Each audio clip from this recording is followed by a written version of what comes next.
You are watching the disaster news, and stay connected with us by subscribing to get next news.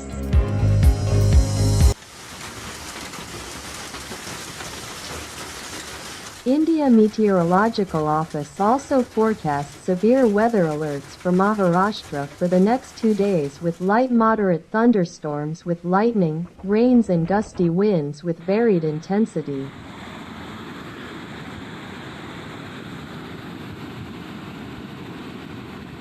According to a tweet by KS Hosalikar, Chief-IMD Pune, India Meteorological Department, light to moderate rain with gusty winds of 30 to 40 kmph is very likely at isolated places over Nashik, Ahmednagar, Aurangabad districts.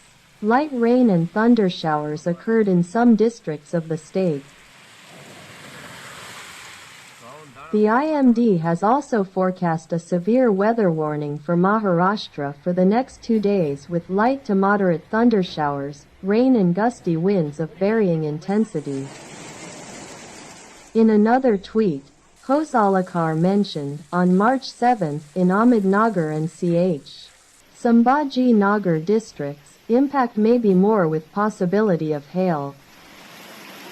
If you like the video, then comments and stay connected with us by liking, sharing and subscribing to get the latest news.